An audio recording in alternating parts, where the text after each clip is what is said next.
to help students learn and empower these students to solve real problems around them. Join us in building a global community for students.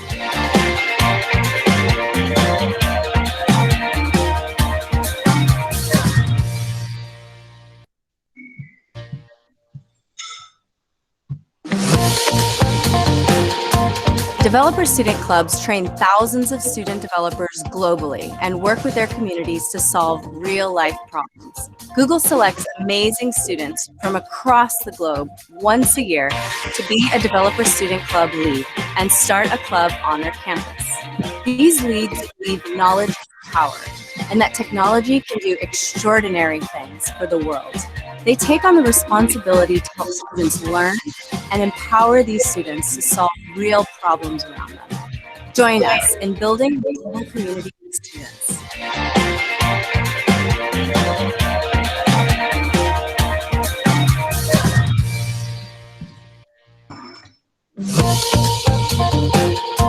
Developer Student Clubs train thousands of student developers globally and work with their communities to solve real-life problems.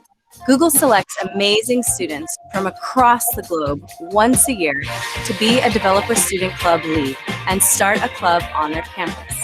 These leads believe knowledge is power and that technology can do extraordinary things for the world. They take on the responsibility to help students learn and empower these students to solve real problems around them. Join us in building a global community for students.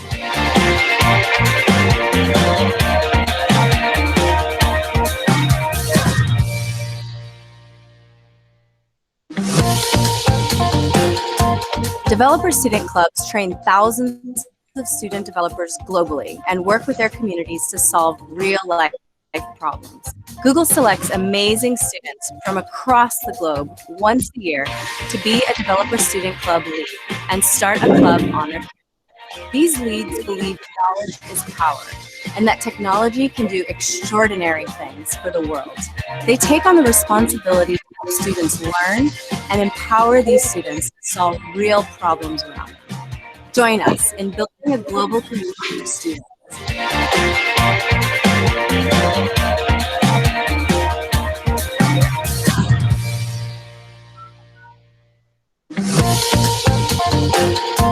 Developer Student Clubs train thousands of student developers globally and work with their communities to solve real-life problems. Google selects amazing students from across the globe once a year to be a Developer Student Club lead and start a club on their campus. These leads believe knowledge is power and that technology can do extraordinary things for the world. They take on the responsibility to help students learn and empower these students to solve real problems around them. Join us in building a global community for students.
Developer Student Clubs train thousands of student developers globally and work with their communities to solve real-life problems. Google selects amazing students from across the globe once a year to be a Developer Student Club lead and start a club on their campus. These leads believe knowledge is power and that technology can do extraordinary things for the world. They take on the responsibility to help students learn and empower these students to solve real problems around them. Join us in building a global community for students.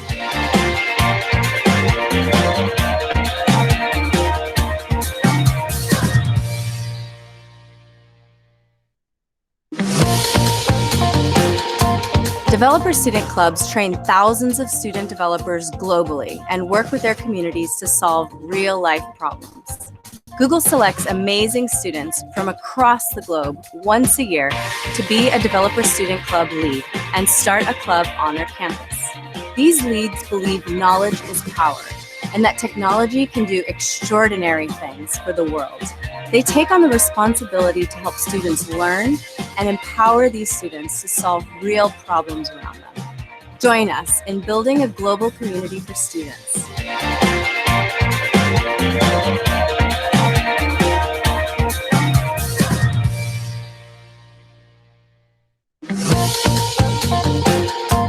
Developer Student Clubs train thousands of student developers globally and work with their communities to solve real-life problems. Google selects amazing students from across the globe once a year to be a Developer Student Club lead and start a club on their campus.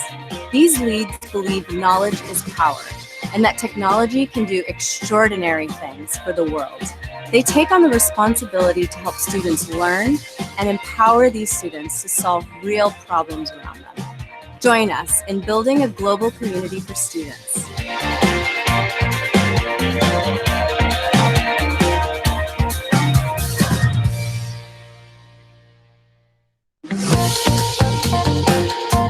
Developer Student Clubs train thousands of student developers globally and work with their communities to solve real-life problems. Google selects amazing students from across the globe once a year to be a Developer Student Club lead and start a club on their campus.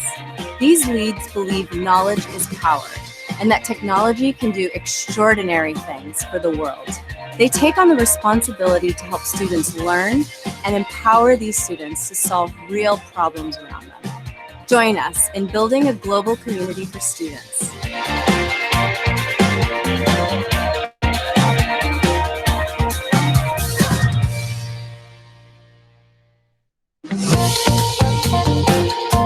Developer Student Clubs train thousands of student developers globally and work with their communities to solve real-life problems. Google selects amazing students from across the globe once a year to be a Developer Student Club lead and start a club on their campus. These leads believe knowledge is power and that technology can do extraordinary things for the world. They take on the responsibility to help students learn and empower these students to solve real problems around them. Join us in building a global community for students.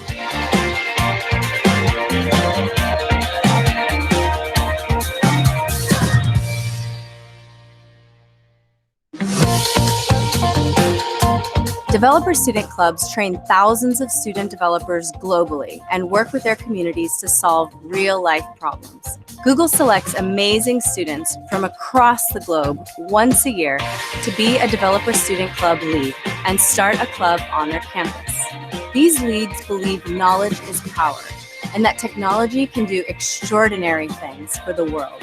They take on the responsibility to help students learn and empower these students to solve real problems around them. Join us in building a global community for students.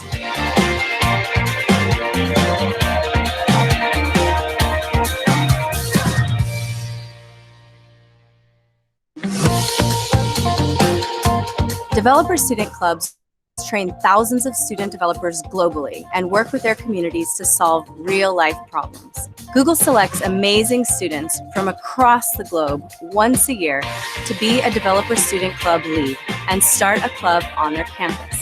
These leads believe knowledge is power and that technology can do extraordinary things for the world. They take on the responsibility to help students learn and empower these students to solve real problems around them. Join us in building a global community for students.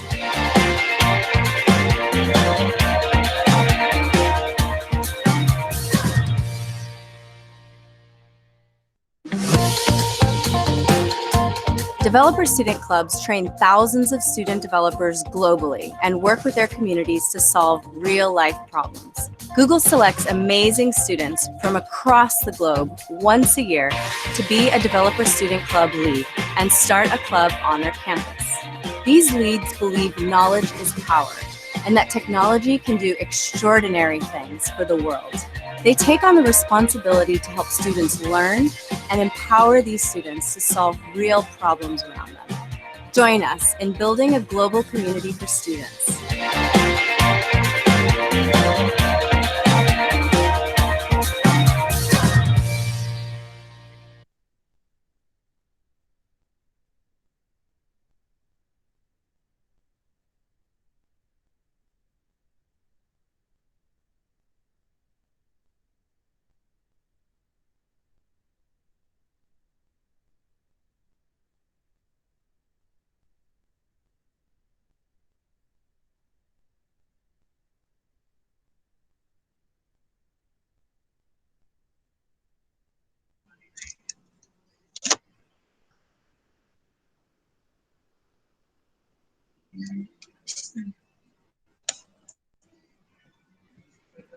Assalamualaikum warahmatullahi wabarakatuh.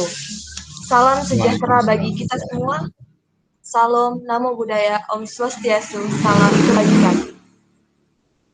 Selamat pagi teman-teman semua di pagi hari Minggu yang cerah. Mungkin sebagian dari kita masih pada tertidur ataupun juga melakukan aktivitas lainnya. Tapi kita di sini masih dapat menimba ilmu yang insya Allah akan bermanfaat bagi kita semua. Terima kasih tak lupa saya ucapkan kepada teman-teman semua yang sudah bergabung pada event DSC kali ini.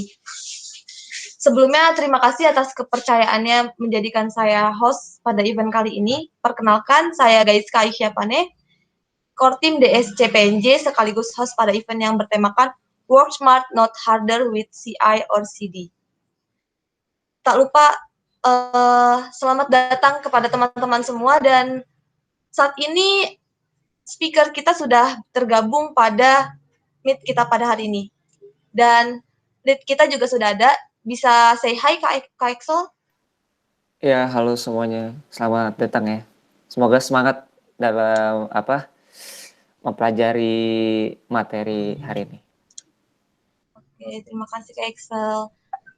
Nah, terus pada materi kali ini kan benar-benar sangat menarik dalam software development. Tentunya DevOps ini adalah salah satu pendekatan development yang melakukan pengembangan, testing, integrasi, monitoring secara terus-menerus. Dan proses DevOps ini sudah digunakan di berbagai perusahaan-perusahaan besar yang tentunya dalam mengembangkan software dan aplikasi menggunakan feedback.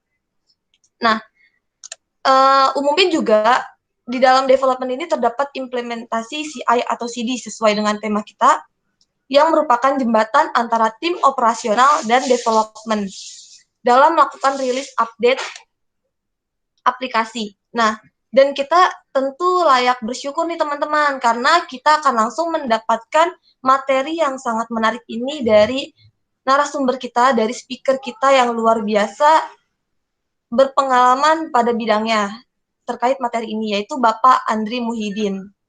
Beliau merupakan seorang yang ahli di bidangnya. Oleh karena itu, mari kita manfaatkan kesempatan kali ini, kita gali lagi. Jangan lupa untuk bertanya. Kalian bisa mengechat di kolom pertanyaan dengan format nama dan pertanyaan kalian. Bapak Andri Muhyiddin, saya kira sudah ada di sini. Ya, halo Mbak Geska. Selamat pagi Pak. semuanya. Pagi Pak.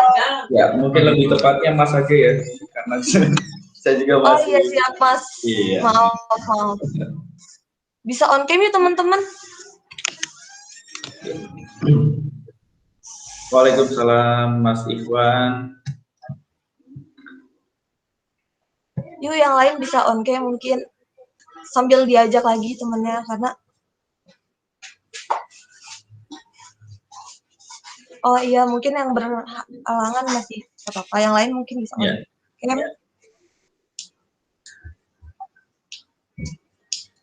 Gimana Pak hari Minggu? Iya, seperti biasa. Hari Minggu diisi dengan kegiatan yang produktif ya untuk minggu ini. Benar. Thank you Mas Ikhwan dan kawan-kawan yang sudah mengundang untuk Ya, terima kasih juga Mas. makasih banyak. Kita makasih banget nih. Siap.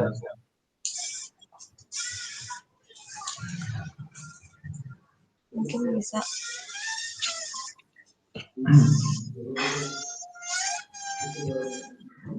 Ya. Ini masih menunggu ya? Oh, udah ada beberapa sih Mas. Oke. Ya, mungkin silakan bisa dilanjutkan dulu Mbak. Mungkin kalau dari saya sekian pembukaannya, bisa dilanjutkan oleh yang lain teman-teman. Ayo, tadi ada yang on cam aja nggak apa-apa, nggak usah malu, nggak usah kayak gimana juga, nggak apa-apa. Ayo. Tapi nggak harus sih, nggak apa-apa kalau misalkan dia mungkin dia lagi environment-nya lagi kurang siap ya rata-rata. Iya.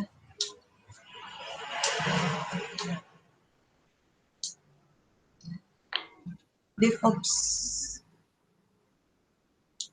Bisa dimulai, Mas, silakan.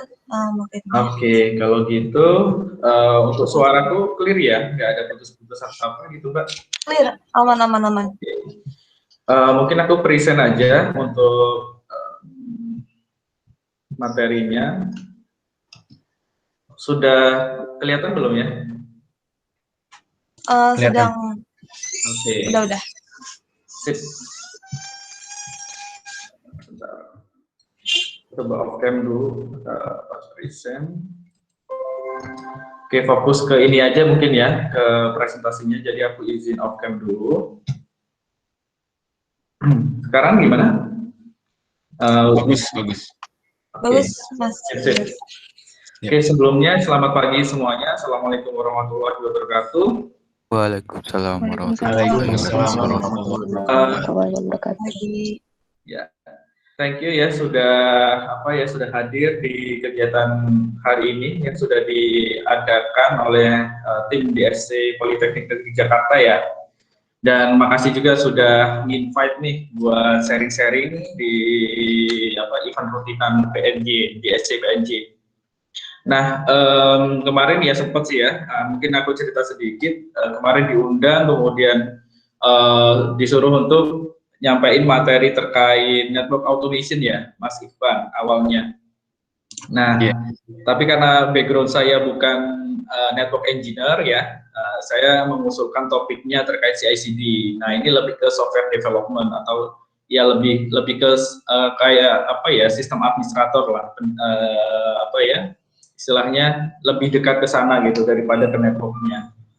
Nah, hari ini kita ngusung topiknya itu work smarter not hard with CI/CD.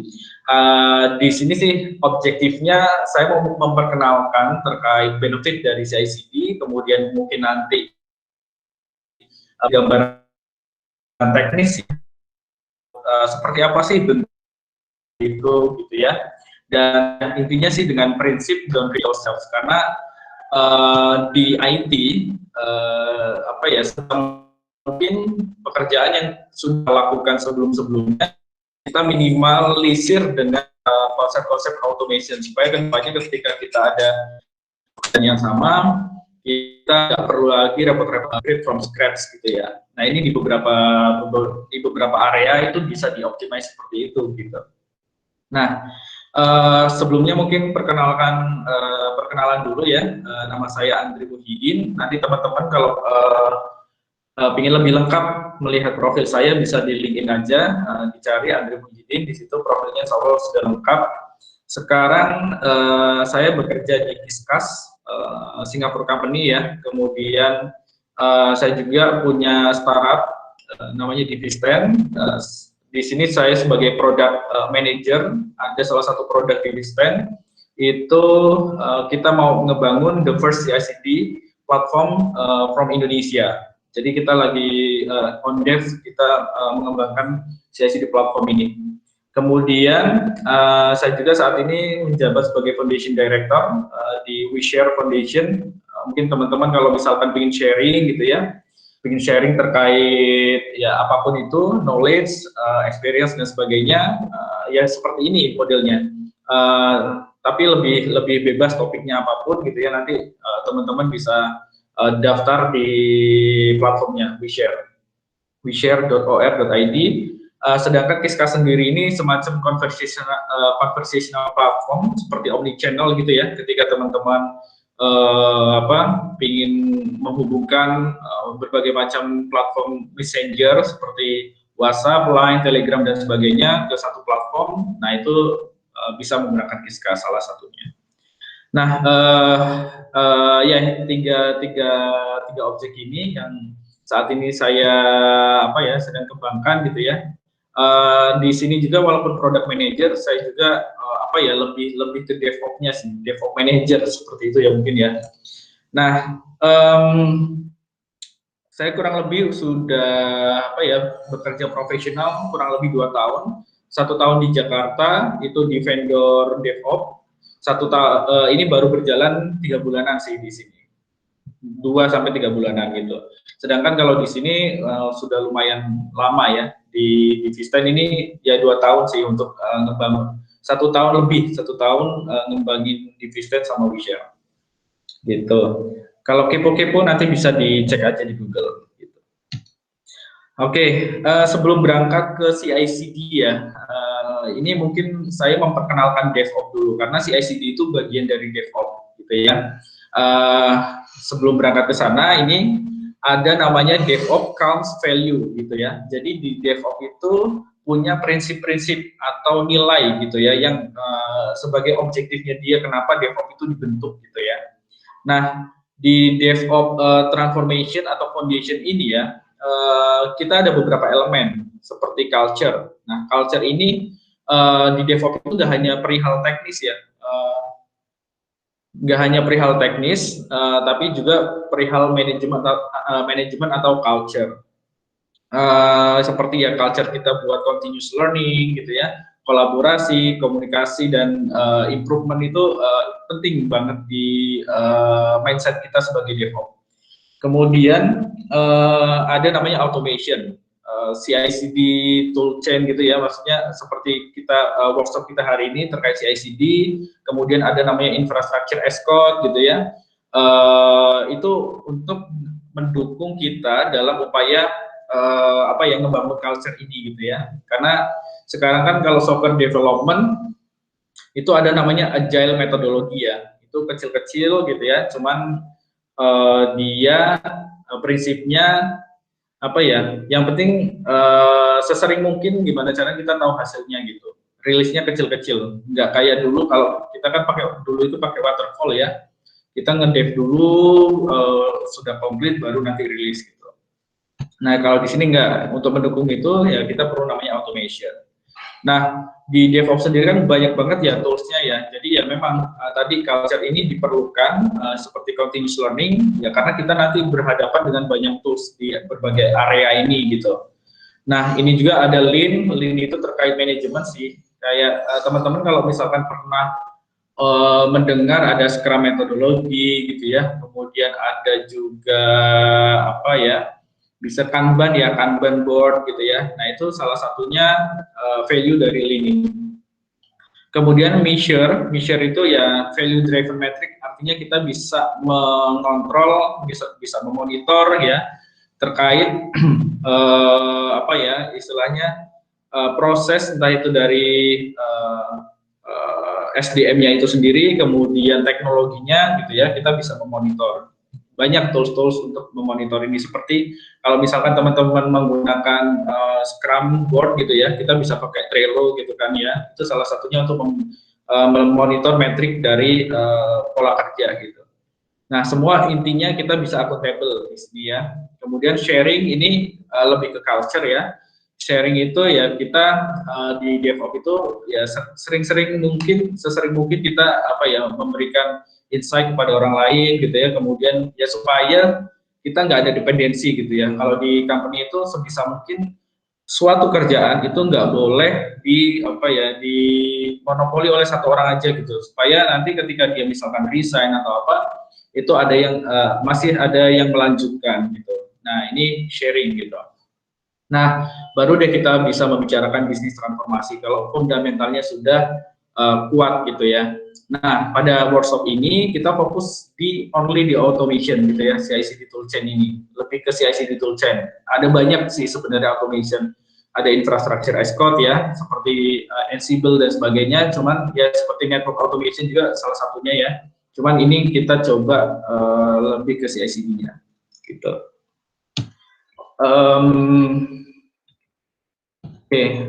Kemudian kita lanjut ya.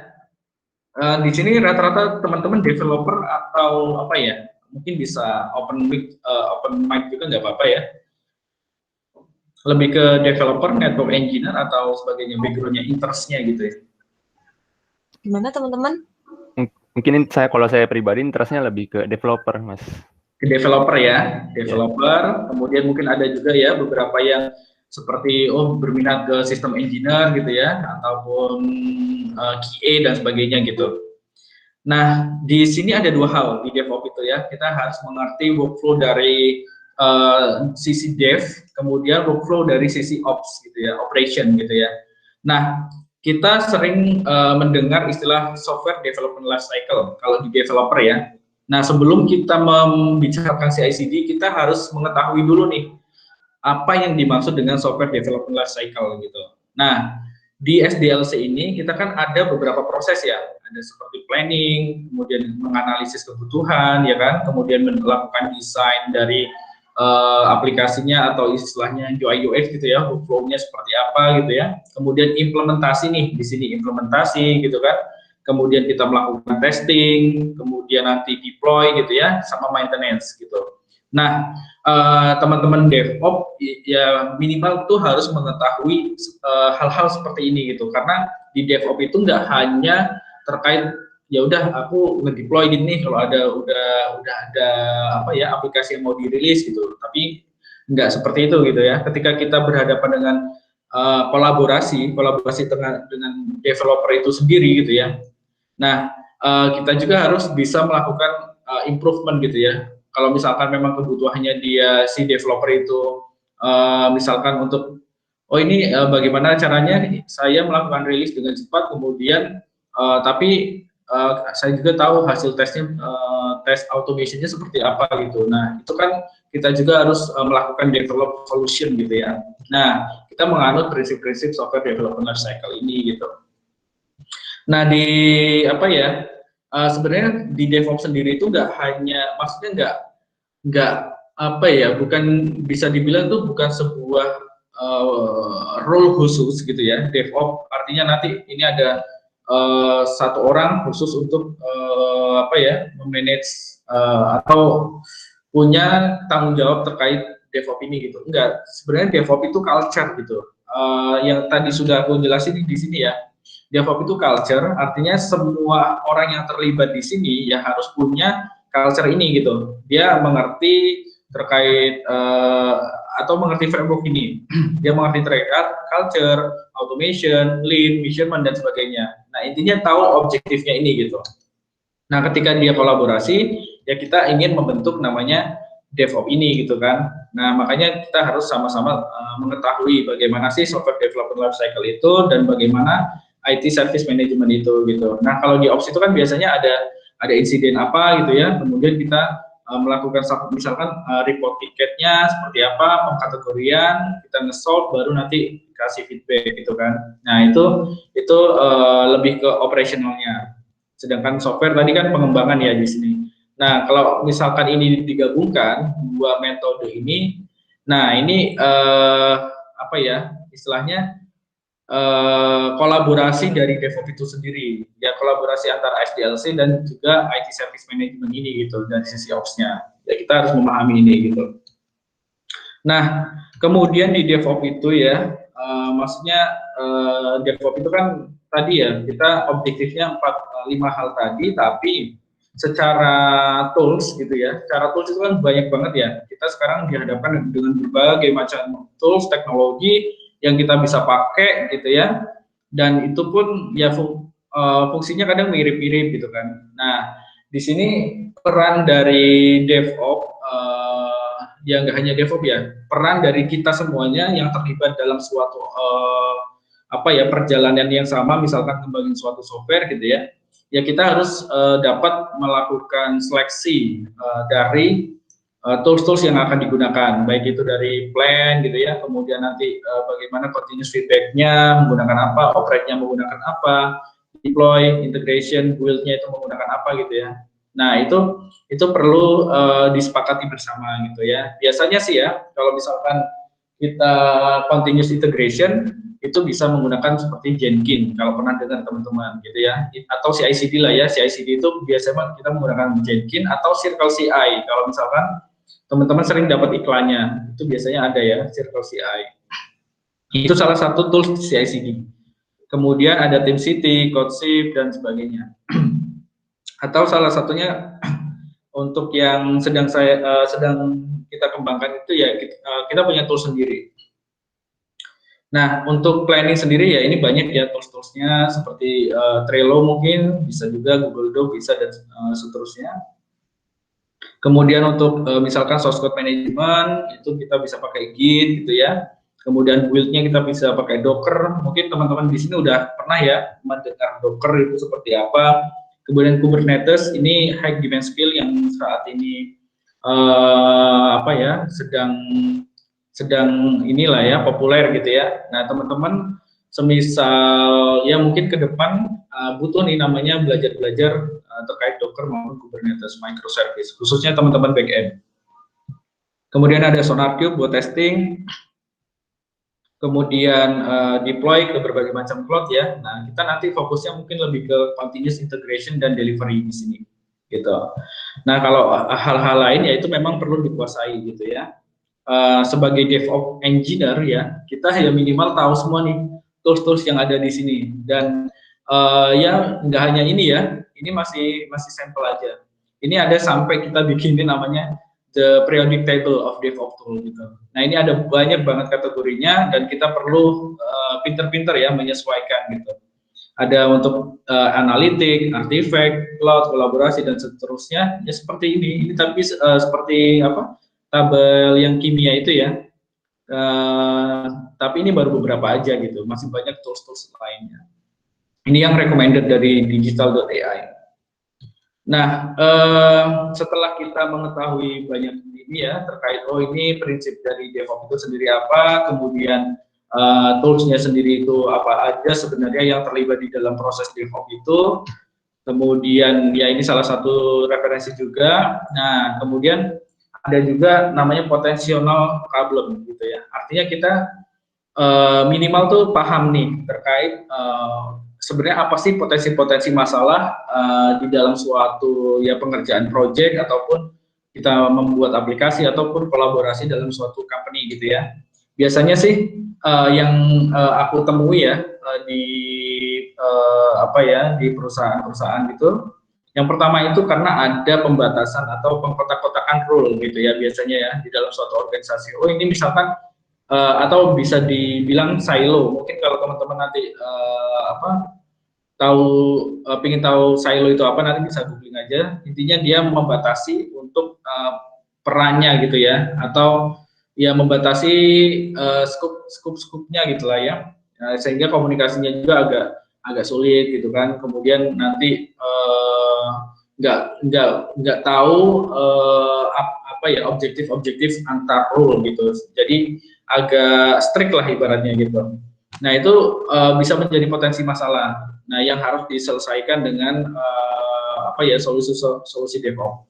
Kemudian testing itu biasanya kalau yang dia nggak menggunakan automation atau DevOps ini menggunakan prinsip-prinsip DevOps, itu biasanya dia punya hal-hal yang tidak konsisten ketika ngetes.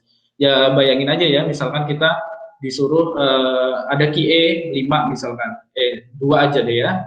satu ngetesnya mungkin dia oh ini bisa, ini nggak bisa, ini gini. Terus satunya mungkin agak sedikit subjektif ya, oh ini bisa kok gini-gini, padahal ya bisa aja dia bohong gitu kan.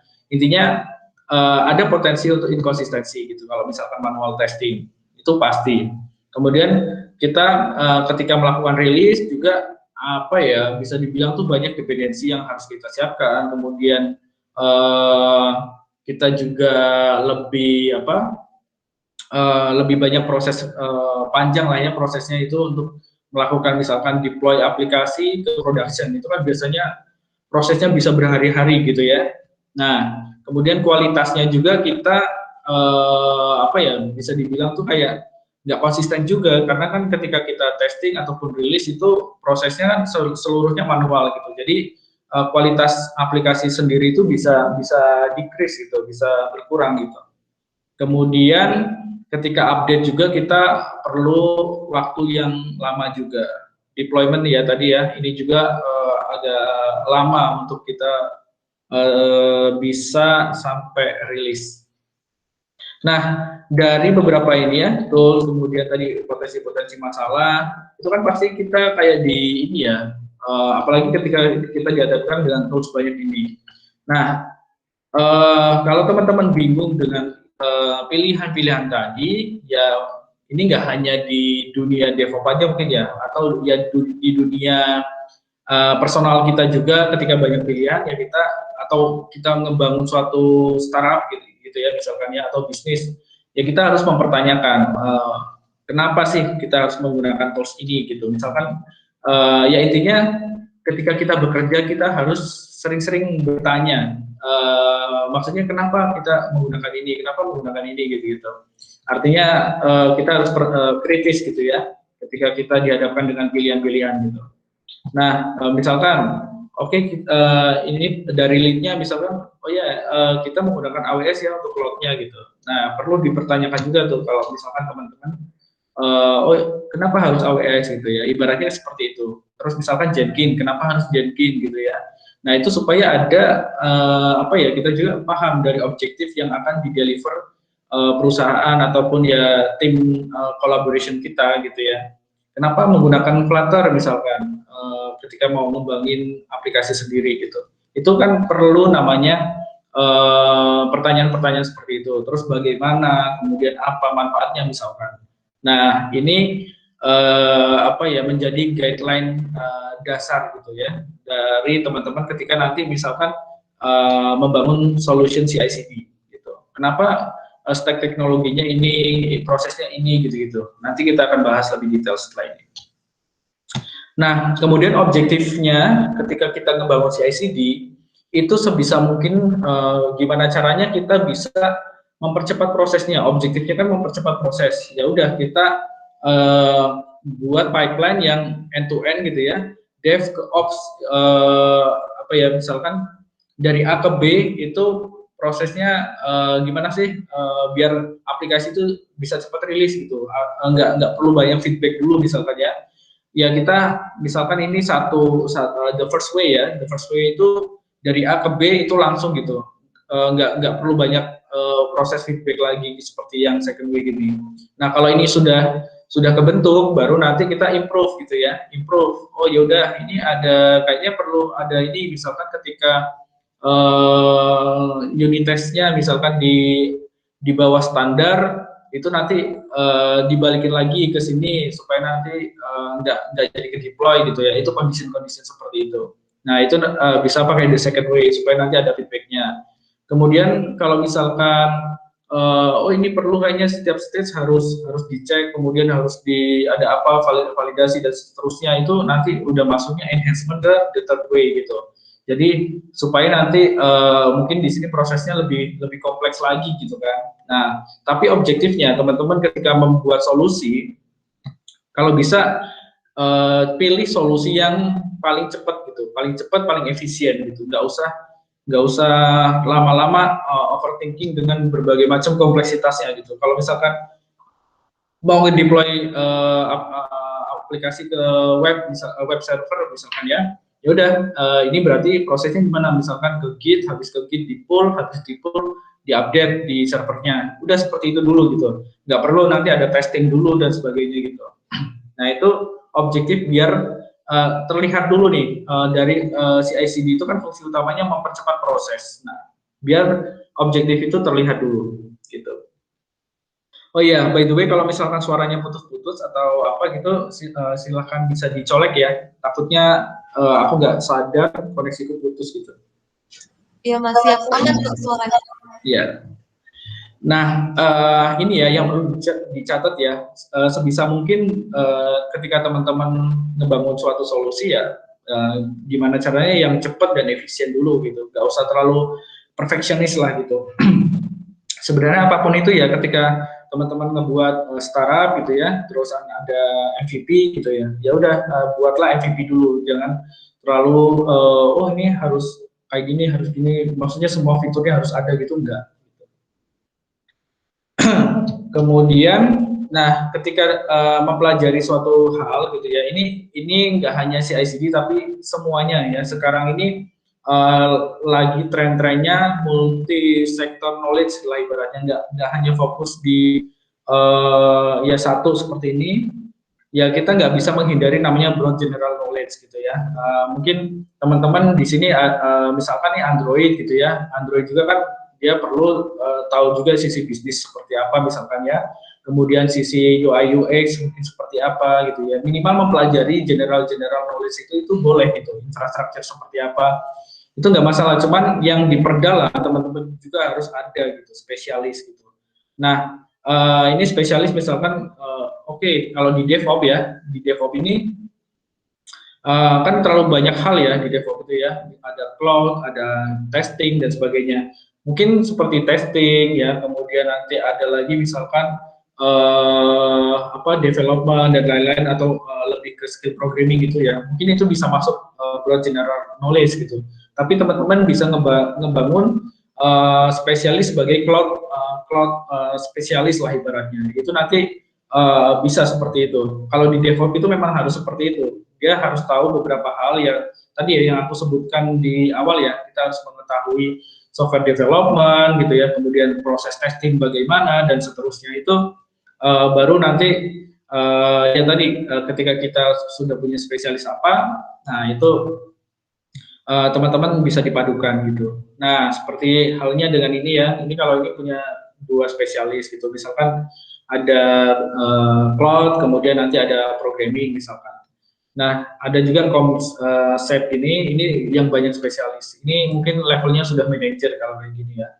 Ya, tapi teman-teman harus dipaksakan harus seperti M gitu ya. Cuman minimal tuh kalau di sekarang ini ya, artinya skill-skill yang dibutuhkan oleh teman-teman itu ya minimal kayak T-shape seperti ini sih. Karena ya mau gimana lagi, sekarang perkembangan teknologi udah terlalu luas ya, gitu. Kita harus beradaptasi terus. Kemudian ketika mempelajari sesuatu hal ini ya, the Rothschild curve, ini kalau misalkan teman-teman mempelajari ya ini ya, ilmu-ilmu seperti ini kan banyak banget ya. Yang penting tuh sebenarnya kalau mau belajar itu ada dua hal sih ya, kayak seperti kita bayangkan aja seperti pohon gitu ya. Kalau teman-teman punya basicnya, yaitu sebagai kayak pohonnya gitu ya, ranting-rantingnya itu kan ada banyak hal ya. Nah, tapi kalau teman-teman udah tahu basicnya, ya cepat sih harusnya bisa beradaptasi gitu. Ya walaupun tetap prosesnya seperti ini. Mungkin kalau yang baru belajar, tiba-tiba mungkin shock dulu, kemudian frustasi gitu ya, depresi, terus dia mulai menerima eksperimen gitu ya. Mungkin kalau sekarang teman-teman juga lagi mempelajari sesuatu hal gitu ya, kemudian merasa depresi, ya nggak usah nyerah dulu gitu, karena sebenarnya prosesnya itu masih ada lagi nih. Nanti aku yakin teman-teman akan mulai bereksperimen, kemudian nanti decision, baru nanti udah mulai accepted gitu ya, menerima gitu. Nah, ya intinya ini untuk guideline teman-teman, mungkin ketika nanti, ini aku tertarik nih belajar CI/CD gitu ya, ini perlu digarisbawahi lah ibaratnya. Ini mungkin prosesnya akan seperti ini, karena stack teknologinya banyak banget gitu ya. Nah tapi ya terus aja belajar gitu, insya Allah nanti juga punya bekal itu gitu dan bermanfaat. Nah ini ya, tadi yang sudah aku sebutkan di awal-awal tadi, sebenarnya ketika kita melakukan rilis suatu aplikasi itu nggak semudah, oh ini rilis langsung jadi gitu ya, kalau di company khususnya. Nah, kalau yang rilis manager itu ibaratnya ya, pasti ini tadi inconsistent di proses dan testing tadi ya, kemudian low speed delivery, boring process and activity. Bayangin aja ketika manual, nggak ada CI/CD nih ya, teman-teman ngerilis melakukan hal-hal yang sama berulang-ulang gitu loh. Ya kita udah berulang-ulang lama lagi kan ibaratnya ya. Nah kalau kita punya waktu untuk ngembangin automation, ya itu kita akan skillnya akan gitu-gitu aja gitu. Dan sayang banget gitu loh. Padahal itu bisa dilakukan secara otomatis gitu. Dan high grade juga kan, ibaratnya kan ketika kita melakukan proses itu secara manual. Nah ini seperti ini apa yang kemarin tanding catur, jadi pusing gitu ya. Nah ini ya kalau pingin tadi masih penasaran gimana sih proses rilis gitu ya, masih ngebayang-bayang gitu. Ini seperti ini nih proses rilis biasanya di company. Ada pre-commit ya kan, biasanya developer lead, kemudian pre-build, kemudian build, artifactory, deployment. Ini biasanya kan bisa dilakukan manual gitu ya. Kemudian functional acceptance, security dan seterusnya ini kan awal-awalnya manual oleh peran terkait nih. Nah, dengan adanya DevOps ini semuanya nanti dilakukan otomatis, nggak perlu melibatkan ini gitu ya. Paling cuma hanya mengontrol aja gitu, nggak perlu do something gitu. Ini sudah apa human zero touch banget lah gitu. Kalau bisa di CI/CD gitu. Nah, kalau penasaran terkait apa itu CI/CD ya, dari tadi ngebicarain CI/CD. Ya ini pengertiannya dari apa yang saya sudah jelaskan tadi, itu sudah sempat menyinggung ya. Intinya continuous integration dan continuous delivery CI dan CD tadi itu ya. Kita apa ya ibaratnya itu mengaktifkan culture tadi, culture agile gitu ya. Kemudian operating principle seperti tadi ITSM gitu ya. Kemudian dan berbagai macam praktis software development tadi, life cycle tadi. Dalam perubahan suatu code gitu. Jadi si dev itu pinginnya banyak perubahan, si ops itu kan pinginnya stabil gitu. Nah itu gimana caranya tuh kita bisa mengkolaborasikan dua hal itu gitu. Nah ini ya sesuai dengan ini intinya proses-proses tadi itu nggak perlu dilakukan secara manual. Ini sudah otomatis oleh suatu tools gitu. Nah ini tadi yang udah aku jelasin ya. Nah, kemudian ini CI/CD itu seperti apa? Ini aku coba desainnya, mungkin nanti habis ini live demo sih, maksudnya ngelihat tak liatin bagaimana CI/CD bekerja, khususnya menggunakan Jenkins. Nah, di sini teman-teman ngelihat ya, di sini kan ada prosesnya gitu. Misalkan teman-teman di sini menggunakan Jira atau GitLab atau Trello dan sebagainya, ada kayak to-do, on progress, release gitu-gitu ya. Itu sebenarnya bisa dibuat trigger gitu. Atau ketika teman-teman menggunakan Git itu kan ada namanya Git push gitu ya, Git merge, kemudian Git tag gitu ya. Nah itu juga bisa digunakan sebagai trigger dari CI/CD. Trigger itu gimana? Apa sih maksudnya? Trigger itu ketika kita melakukan event itu nanti CI/CD akan berjalan. Intinya seperti itu. Nah di sini saya punya tiga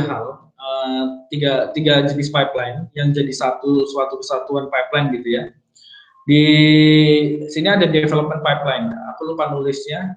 Intinya di sini development pipeline objektifnya adalah bagaimana caranya si developer itu dapat merilis aplikasi dengan cepat gitu ya, tanpa ada feedback dan sebagainya gitu ya. Di sini saya menggunakan pipeline seperti ini. Ketika si developer itu nge-push branch ke isu 1 gitu ya, atau ke dev, ini kan ada branch ya, ini branch, isu 1 atau dev gitu ya. Nah, kalau ke isu 1 dia hanya melakukan misalkan checkout, unit test, code review, habis itu di drop prosesnya, di drop nggak dilanjutin gitu ya. Kalau misalkan tapi dia branch-nya dev, dia push-nya ke dev gitu ya, misalkan kita merge atau update lah ya, bahasanya itu update, nanti dia akan berjalan, kemudian di sini akan dicek si branch ini benar dev nggak. Kalau misalkan benar dev, dia akan lanjut nge-build. Build itu bisa misalkan kalau misalkan Android itu kan Gradle ya, Kalau di web service gitu ya, backend, teman-teman backend itu kan nanti bisa menggunakan Docker di build, kemudian nanti disimpan di Artifactory, di image-nya gitu ya, kemudian di deploy di server. Nah, kalau ini menggunakan microservice nih, dia Kubernetes ataupun Spinnaker ada, kemudian nanti ada notifikasi. Nah, ini kan tools-toolsnya banyak banget nih ya, ada SonarQube, ada Docker, artinya teman-teman ketika punya Jenkins aja sebenarnya, ya teman-teman harus menguasai stack-stack teknologi di sini gitu kan. Nah, ini yang membuat kita tadi harus pinter-pinter memilih why, kenapa menggunakan ini gitu. Nah, tapi kita nggak fokus ngebahas tools-tools yang spesifik ini, tapi lebih ke konsep CI/CD-nya. Bagaimana sih kita ngebangun CI/CD-nya, workflow-nya gitu. Nah, ini pipeline development. Jadi biasanya kalau di company-company itu ada namanya development pipeline untuk di deploy ke server development, ada ke server staging ya, sama server production. Nah, ini server, misalkan server staging gitu ya. Kalau staging itu misalkan syaratnya harus ditambahi testing setelah deploy gitu ya. Nah, misalkan di sini triggernya dia request merge gitu ya. Request merge, kemudian nanti dapat acceptance dari lead developernya, baru run gitu ya, run. Kemudian di sini di merge ke master misalkan ya, kemudian build Artifactory tadi sama. Nah, di sini harus melalui proses testing dulu. Testing fungsional, performance, security, dan lain-lain. Kalau lolos baru nanti dilanjutkan gitu ya, tinggal di notif lolos gitu. Kalau misalnya enggak nanti di rollback misalkan kayak gitu. Kita bisa bikin kayak gitu. Nah, kemudian misalkan di production itu misalkan dirilis secepat mungkin. Ya, intinya dia hanya meneruskan dari apa yang sudah di staging kemudian diupdate di production misalkan seperti itu. Kita bisa menggunakan push-tag, kemudian nanti check out dari Git, kemudian update image-nya gitu ya, kemudian nanti ditaruh di Artifactory lagi supaya kita punya backup, kemudian di deploy, kemudian notifikasi lagi gitu. Nah, ini sampel dari pipeline, teknologinya juga sampel, masih banyak teknologi lain yang bisa digunakan di sini. Ini kan contohnya Telegram, bisa juga nanti menggunakan Teams, Slack, dan sebagainya gitu. Nah, ini contoh dari proses. Nanti bagaimana sih sampel pipeline itu seperti apa? Mungkin live demo aja. Nah, di sini ya, kemudian ini manfaatnya nih. Manfaatnya ketika kita menggunakan CI/CD solution di suatu tim kita gitu ya. Nah, pertama kita punya atomic code change, artinya ya kita ketika melakukan perubahan kecil-kecil gitu ya, kita nggak perlu lagi menyuruh ada yang ibaratnya release manager gitu ya, bisa dibilang kayak gitu. Misal untuk Mas tolong dong rilisin aplikasi saya gitu-gitu, nggak perlu lagi gitu. Si developer itu tinggal nge-push aja, nge-push ke branch, udah otomatis nanti yang ngebuat pipeline itu tinggal ngasih guideline aja. Mas kalau nge-push ke branch ini nanti akan rilisnya ke cluster development gitu. Kemudian kalau di request merge itu akan masuk ke staging. Kalau misalkan push tag itu akan masuk ke production. Nah, misalkan seperti itu gitu ya. Nah, itu lebih mudah gitu kan. Kemudian ketika kita menggunakan CI/CD juga, itu ada namanya support for high frequency deployment. Misalkan teman-teman butuh ngerilis 40 service gitu ya, 40 service kemudian satu hari 40 kali misalkan.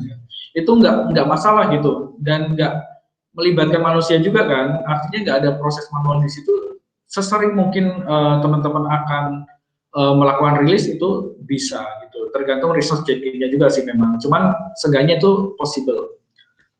Kemudian di sini high quality dan modular pipeline, jadi kalau misalkan menggunakan CI/CD ya, itu sifatnya itu sebenarnya modular gitu ya, kita bisa nggak meniadakan misalkan unit test, bisa juga nanti ada modul lain di sini gitu, itu possible dilakukan, ditambah-tambah, dikurangi gitu bisa.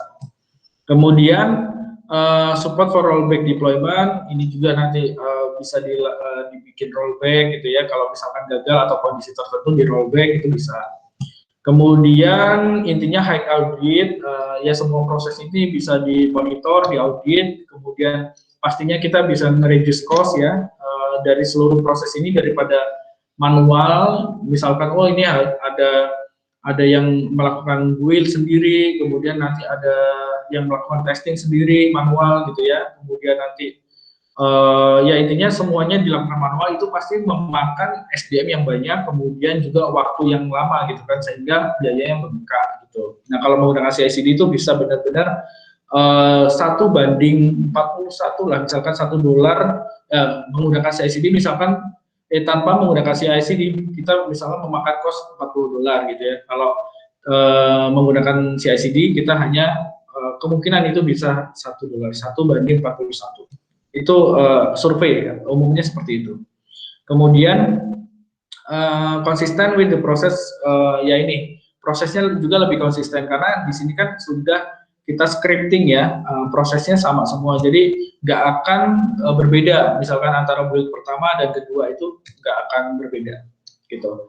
Nah sebelum live demo, silakan teman-teman yang mau bertanya dulu terkait konsep dari CI/CD yang sudah aku Ada pertanyaan silakan dari Kak Abbas, mungkin bisa langsung on mic Kak Abbas. Oh ini ya. Oh oke. Ya, jadi mungkin aku bacain dulu ya. Jadi pertanyaan ini, apakah DevOps ini berbasis cloud? Maksudnya yang dari Kak Abbas tangkap ini, DevOps adalah sebuah mindset, tetapi bagaimana seandainya jika tidak ada teknologi cloud, Mas? Oke. Seperti yang sudah aku jelaskan ya, sebenarnya DevOps itu bukan harus cloud, gitu. Enggak harus cloud. Tapi apa ya, objektifnya adalah ya gimana caranya kita bisa mengefisiensikan suatu software development tadi sama operation tadi seefektif mungkin gitu. Kalau misalkan efektifnya nggak menggunakan cloud, ya nggak usah pakai cloud gitu. Misalkan on premise gitu, karena internetnya misalkan di sana sulit gitu, dan itu kebutuhannya untuk lokal aja gitu. Itu no problem gitu. Teman-teman tinggal di provision infrastrukturnya gitu ya, kemudian nanti disesuaikan dengan kebutuhannya. Intinya seperti itu. Jadi nggak harus cloud. Teman-teman harus mempertanyakan kenapa menggunakan cloud, kenapa harus menggunakan on-prem. Kalau misalkan ada alasan yang kuat ketika teman-teman harus menggunakan on-prem, ya itu pilihannya berarti toolsnya gitu. Nah maka dari itu ya sebenarnya di DevOps ini kan nggak spesifik dia harus menggunakan cloud atau apa gitu ya. Yang penting seluruh objektifnya ini bisa terlaksana gitu sesuai dengan kondisinya masing-masing gitu. Berarti yang penting tujuan kita itu dapat dikerjakan seefektif mungkin gitu ya, Mas? Yes, betul. Untuk mendukung bisnis transformasi. Iya benar. Terus gini nih Mas, kalau dalam CI/CD ini sendiri dalam membuat prosesnya, yang Mas rasakan ini tantangannya apa sih Mas? Dan bagaimana cara menghadapi tantangan itu? Iya, seperti yang aku udah singgung tadi, tantangannya adalah stack teknologinya. Teman-teman harus banyak tahu terkait teknologi-teknologi terkait gitu ya. Misalkan di sini nanti ada automation, ya teman-teman harus update pengetahuannya bagaimana teknologi ini bekerja gitu. Walaupun kita nggak membuat automation-nya, cuman kita harus tahu prinsip-prinsip dasar atau konsepnya gitu. Nah ini kan nanti yang bikin testing juga nggak DevOps, tapi lebih ke QA ya, ada QA tapi dia bikin automatic gitu. Nah kita mengintegrasikan, kemudian kita mengintegrasikan ke pipeline gitu, supaya nanti ini mendukung role atau government role dari pipeline ini gitu. Jadi kalau misalkan tantangannya itu tadi ya, kalau misalkan cara menghadapinya, ya tentu tadi itu makanya aku singgung di sini ya, kita harus pertama jangan perfeksionis di sini ya, ini intinya jangan perfeksionis. Kemudian yang kedua terus belajar, perlu luas wawasan gitu ya.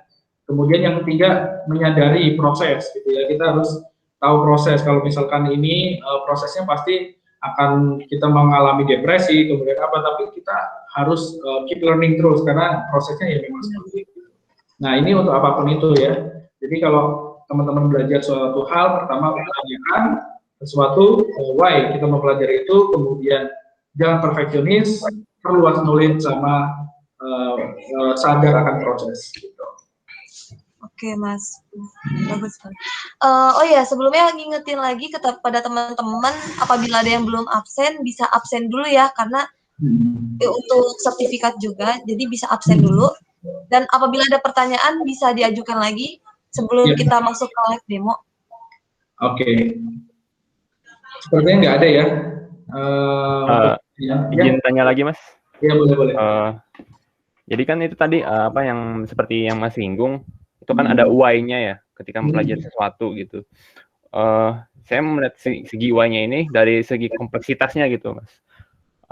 Sampai segimana sih kompleksitas suatu pengembangan gitu? Harus nge-solve-nya pakai DevOps gitu, Mas. Karena kalau suatu tim terdiri dari 6 orang, apakah itu layak juga gitu menggunakan sistem DevOps ini gitu, Mas? Iya. Oke. Kenapa? Ya sampai mana kita benar-benar butuh DevOps gitu ya maksudnya ya? Yap. Ya, jadi DevOps itu sebenarnya kan di sini ya objektifnya automation, lean, measurement, sharing gitu. Ya kalau projectnya masih sederhana gitu ya dan belum butuh namanya kolaborasi gitu ya, masih soft project gitu ya. Ya kita sebenarnya udah menerapkan DevOps di situ. Kalau misalkan teman-teman, oh efektifnya ya udah ini aku build sendiri, kemudian nggak perlu menggunakan tools ABCD gitu ya. Kemudian nggak perlu Git gitu ya, misalkan source code management cukup di laptop aja, itu misalkan membuat produktivitas teman-teman itu baik, ya itu udah pemikiran DevOps gitu ya. Artinya ya itu dilakukan secara apa sih namanya? Dilakukan secara mandiri dan lingkup terbatas gitu kan.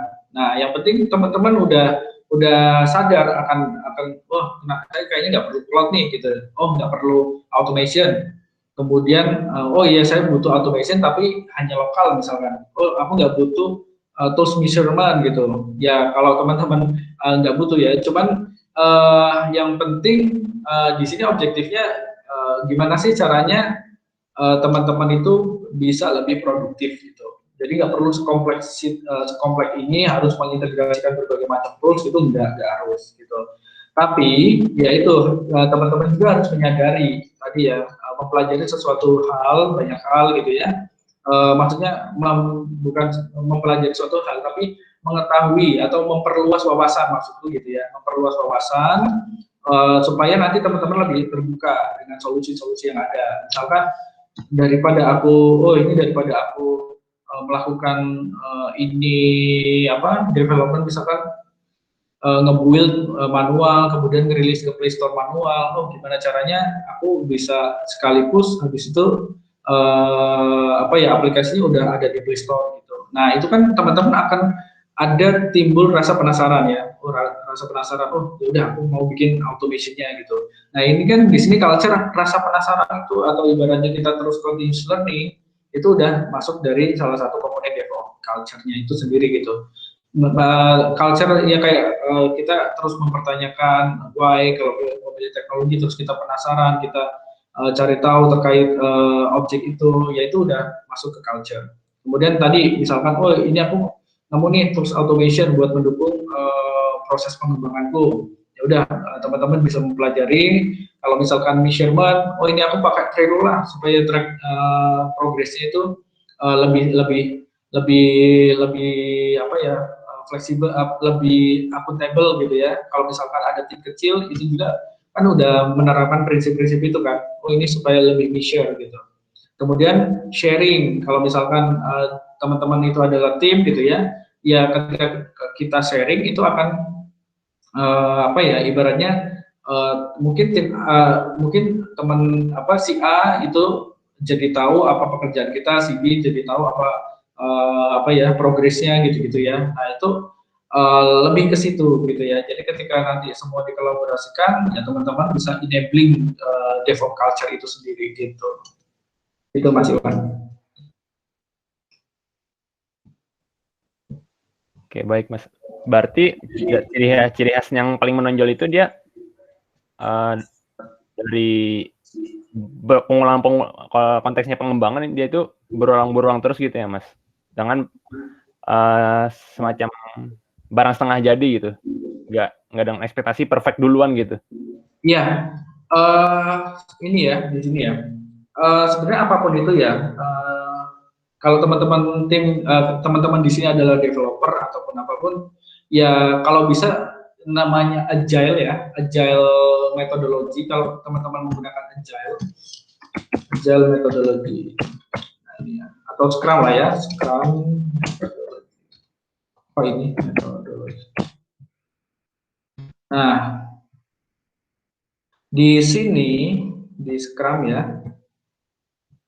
Ini aku perlihatkan guys-nya. Prinsip Scrum itu kan kecil-kecil, cepat gitu ya. Kita bisa tahu hasilnya lebih cepat gitu. Nah, di sini dilarang perfeksionis. Nah, kalau di Scrum ini ya, kalau teman-teman misalkan punya backlog, kayak misalkan kerjaan skripsi lah gitu ya. Ngerjain skripsi itu jangan perfeksionis di satu topik, maksudnya satu topik bukan. Misalkan ada satu pembahasan gitu ya, misalkan bab satu atau lebih kecilnya latar belakang gitu ya, latar belakang. Ini jadi user story misalkan ya, latar belakang. Latar belakang aku kerjakan, misalkan ini ada latar belakang, tujuan dan sebagainya. Nah, yaudah teman-teman bisa ngerjain ini latar belakangnya, tapi ya udah dikerjain seini mungkin. Satu iterasi ini misalkan ya udah ini intinya aku bisa tahu apa sih objektif dari latar belakang ini misalkan ya. Terus habis itu ada objektif sama apa tujuan penelitian dan sebagainya ya misalkan. Nah itu juga dikerjain tapi nggak terlalu kata-katanya mungkin nggak terlalu bagus gitu ya, ya masih ngasal gitu ya, belum ada koreksi kalimat dan sebagainya gitu-gitu. Yang penting itu dan dulu, maksudnya kayak ini kebentuk dulu nih gitu. Story-nya saya bisa mendefinisikan latar belakang gitu misalkan, menginisiasi definisi latar belakang, kemudian menginisiasi bla bla bla gitu. Itu di sprint pertama misalkan. Nah, yang penting itu objektifnya kelar dulu. Setelah itu, setelah ini kan ada review ya, review retrospektif. Oh, sepertinya ini user story ini kayaknya perlu di enhance nih gitu ya. Ya ini teman-teman bisa self reflection gitu. Oh ini sepertinya perlu di enhance. Nah itu nanti masuknya enhance-nya itu berikutnya di sprint berikutnya gitu. Jadi akan ada improvement gitu. Jadi intinya improvement terus dalam jangka waktu tertentu gitu kan. Nah begitupun dengan pengembangan software. Kalau misalkan di awal-awal pengembangan softwarenya kayak banyak bugnya gitu, itu no problem gitu. Tapi itu akan terus kita perbaiki gitu. Nah seperti ini contohnya ya. Nah ini nih contohnya nih dari pengembangan software di tempatku. Jadi si developer ini awalnya dia ngembangin software punya bug atau vulnerability-nya D gitu poinnya. Terus habis itu dia melakukan improvement terus gitu ya. Kan ini nggak perfect ya ibaratnya ya, nggak perfect kan. Kemudian nyampe sini, kemudian dia udah memperbaiki nih di sprint berikutnya. Kemudian atau di stage selanjutnya gitu ya ibaratnya ya. Kemudian dia juga terus improvement sampai bugnya nol, patch-nya lebih kecil, kemudian vulnerability-nya lebih kecil gitu. Nah, begitupun dengan hal lain gitu maksudku ya. Nah, makanya kalau misalkan kita perfeksionis banget, artinya di satu proses kita pinginnya perfeksionis, takutnya nanti nggak akan selesai objektifnya. Jadi, kayaknya ini harus tambahin ini deh. Maksudnya benar-benar kayak satu sprint itu benar-benar pengen misalkan pas part login gitu ya, kita ngembangin fitur login ada part yang emang ini kayaknya ada bugnya gitu nggak selesai gitu ya.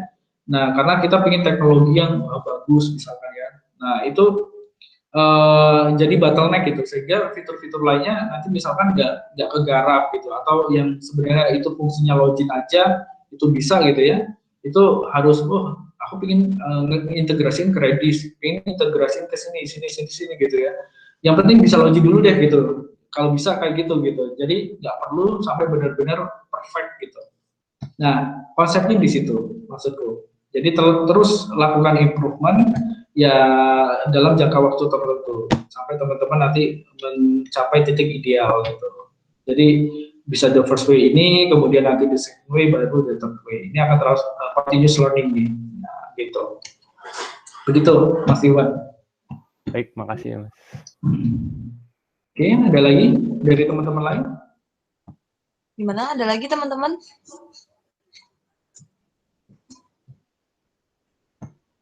Ada lagi? Nah, sama kalau kita sebagai apa ya, developer ataupun ya terutama teman-teman yang memang bergerak di bidang IT gitu ya, ya aktif-aktiflah ini, ibaratnya bertanya suatu hal gitu ya, kemudian kritis dan sebagainya, karena ya sama adaptif ya. Mungkin di sini teman-teman rata-rata masih mahasiswa ya. Nah, kalau udah kerja ya itu kita harus apa ya, aktif mempertanyakan why, kemudian ya apa, karena kan kita kolaborasi gitu-gitu ya. Nah, itu ya sesering mungkin teman-teman improve diri lah ya di sisi komunikasi gitu ya, sama kolaborasi. Boleh izin tanya lagi, Mas? Ya, boleh. Mungkin teman-teman di sini juga masih kayaknya agak awam gitu loh. Ya. Untuk mengenai ini agak kayaknya sepertinya lumayan baru loh ini tuh. Jadi kalau pengalaman Masnya sendiri, titik awalnya itu mulai DevOps itu pada saat apa, dan pengetahuannya itu sampai mana, Pak, Mas? Oke. Sip. Pertanyaan yang bagus ya. Jadi dulu waktu aku masih mahasiswa gitu ya, aku aktif juga ngembangin kayak misalkan ide-ide gitu ya. Misalkan kita bikin ide, kemudian kita bikin aplikasi gitu, ikut lomba dan sebagainya. Kemudian di sisi lain aku juga backgroundnya TKJ dulu. Jadi tahu apa itu server gitu ya, administrasi server gitu. Jadi prosesnya ops tahu, kemudian prosesnya dev juga tahu, karena aku juga senang gitu programming gitu kan. Jadi itulah titik awal saya kenapa ingin mendalami DevOps. Ya, selain DevOps itu technical, DevOps juga itu semacam apa ya culture, bisa dibilang bukan hal teknis aja gitu, tapi hal-hal yang sifatnya itu personal self development gitu ya. Kemudian kita juga yang aku pandang ya, yang aku lihat gitu ya. Kemudian kita juga apa ya, lebih punya produktivitas dan kita terus belajar gitu. Di DevOps itu kan continuous learning tadi ya. Nah, ketika itu sebelum jadi DevOps kan masih kayak apa ya, aku segala jenis prosesnya itu dilakukan manual gitu ya. Kayak misalkan rilis aplikasi, kemudian ya berbagai macam proses ya di pengembangan software development sama IT SM tadi. Nah, terus ada project di Rumah Sakit Panti Rapih di Jogja. Dulu aku kuliahnya di Jogja, UNY.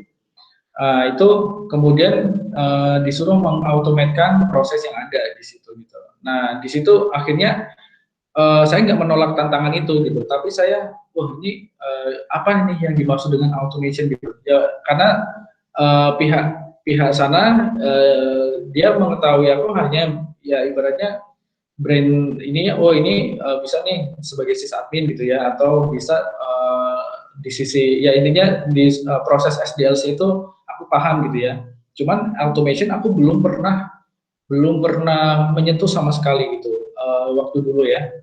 Jadi setelah dapat tantangan itu, challenge itu, Mas bisa nggak ya ini dibuat automate gini. Ya udah, akhirnya dari situ aku mencari tahu kayak, oh ini yang dimaksud automation itu apa sih? Kenapa harus diautomatkan gitu ya? Kemudian menggunakan apa? Bagaimana mengautomatkan gitu ya? Dan apa toolsnya misalkan gitu. Nah, akhirnya nemu tuh jawaban-jawaban dari pertanyaan-pertanyaan tadi ya akhirnya aku juga browsing gitu ya, maksudnya browsing self learning dan sebagainya gitu ya. Ya nemulah misalkan Jenkins gitu ya. Jenkins, nah itu kan dari tadi kalau why-nya automate ya tadi udah terjawab ya seperti yang tadi ini yang udah dijelaskan. Kemudian bagaimana mengautomatkan, nah itu bisa salah satunya menggunakan CI/CD, Jenkins dalam proses deployment. Kemudian sama satunya what toolsnya Jenkins. Nah makanya terus aku misalkan nemu nih Jenkins ini, nah dari situ aku belajar ya, ini kan ada guideline, rata-rata tools itu ada guideline-nya. Sebenarnya yang penting itu bukan toolsnya, tapi konsepnya gitu ya. Kalau teman-teman udah tahu konsepnya, misalkan konsep CI/CD ini seperti apa, tadi kan udah dijelasin ya. Ini kan mirip-mirip pengembangan software ya, fitur-fitur software. Ini ada fungsinya, ada prosesnya dan conditionnya, if else gitu ya. Itu kan logic programming atau algoritma lah gitu ya. Nah, dari sini kita ketika menggunakan tools itu kan hanya mempelajari bahasanya kan, kayak atau operasi bagaimana cara menggunakannya gitu kan. Nah, aku baca-baca, ya udah ini nemu nih kayak misal, oh ini ternyata cuma seperti ini nih. Ini ada namanya declarative pipeline. Oh berarti kita bisa menulis Jenkins file Jenkins itu untuk mengautomasikan caranya menggunakan kayak gini nih gitu ya. Oh ada stage, ada step dan seterusnya. Terus ada juga yang scripted gitu ya. Scripted pipeline seperti ini. Ya ini mirip-mirip dari fungsi dari OOP lah ya, mirip-mirip OOP. Kita bisa menggunakan fungsional dan sebagainya. Nanti aku lihat deh scriptnya setelah ini. Nah ini seperti contohnya nih. Nah ini kita menjalankan perintah, misalkan setelah build, make gitu ya, kemudian test, make check. Kalau misalkan Gradle itu kan dia Gradle apa gitu ya, sampai nanti Gradle build lah. Nah ini dulu aku ya konsep belajarnya seperti itu, mempertanyakan why, kemudian how, dan what. Itu prinsipnya. Ketika kita tahu konsepnya, misal why CI/CD gitu ya, oh ternyata CI/CD digunakan untuk ini, mengefisienkan proses dan sebagainya. Nah terus apa tadi how gitu ya, nah bagaimana caranya, oh ternyata ada semacam pipeline, kemudian kalau cara install dan sebagainya pasti itu dipelajari, misalkan cara install Jenkins-nya dan sebagainya pasti itu sudah harus, ya kita sudah harus mempelajari itu kan. Nah kemudian apa toolsnya tadi, ya udah ini nanti bisa benar-benar spesifik teman-teman memilih ini kenapa gitu. Nah terus dicoba akhirnya bikin pipeline ini contohnya ya, misalkan mungkin teman-teman di sini rata-rata Android developer ya, Android developer gini. Ini aku perlihatkan pipeline misalkan Android. Nah, kalau Android itu misalkan kayak gini nih, ada stage checkout, ini stage-nya kan checkout ya, kemudian code review untuk ngelihat code-nya, kemudian nanti ada build itu kan Gradle ya, Gradle check atau Gradle langsung assemble debug gitu ya. Ini mungkin teman-teman tahu kan, secara fungsi kan, misalkan Android developer, terus baru kita simpan di mana, kemudian notifikasi. Itu kan prinsip dasarnya. Nah, sekarang dari apa proses yang tadi itu, kemudian aku bikin namanya fungsi gitu ya. Kalau fungsi code review pakai SonarQube, ini cara menggunakannya. Jadi kita harus tahu juga cara menggunakan SonarQube untuk scanning coding kita. Nah ini code review gitu-gitu. Terus nanti ada notifikasi gitu. Nah ini salah satu fungsinya. Kalau ada fungsi yang lebih kompleks nih, misalkan ada fungsi unit test, misalkan kita bisa ngedefine fungsi lah intinya. Nah, kemudian ada fungsi container remove, ada verifikasi, install, upgrade, dan sebagainya. Nah, ini kita bisa define fungsi, kemudian fungsi itu kita panggil gitu, panggil di sini. Misalkan ini, kalau ini kan udah bawaan, source code, checkout, ini branch-nya apa, gitu-gitu. Ini komen-komen ini udah ada dokumentasinya, kita tinggal mempelajari itu gitu. Jadi aku nggak perlu menjelaskan secara detail lah ya, ibaratnya spesifik ke sininya gitu enggak. Nah, nanti juga unit test itu nanti juga udah ada contoh-contohnya, kita tinggal baca, kemudian dokumentasi itu lengkap di Jenkins itu. Jadi nanti kita tinggal implementasikan. Gitu. Nah, ini contoh untuk memanggil code review, home tadi apa variabelnya kan yang dibutuhkan di sini apa nih? Misalkan home ya kan, arts home, kemudian ini mirip lah teman-teman kalau udah tahu basic programming, aku yakin paham lah dengan apa yang aku jelaskan ini gitu. Dia kan hanya memanggil gitu ya, memanggil fungsi ini, memanggil fungsi ini gitu. Nah ini definisi, kemudian nanti ini fungsi gitu kan.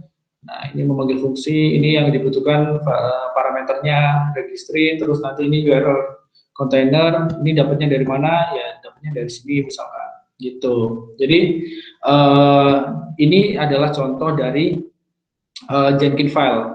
Kemudian si Jenkins file ini taruhnya di mana? Dia biasanya ditaruhnya di bareng source code-nya. Misalkan ini source code-nya, nanti ada Jenkins file, biasanya kayak gitu. Sama Docker file kalau misalkan mau di Dockerize container. Ini beda lagi ya mungkin ya, partnya beda lagi. Kemudian Ini contoh hasilnya ketika teman-teman ngebuat pipeline seperti itu tadi ya, seperti yang aku jelaskan.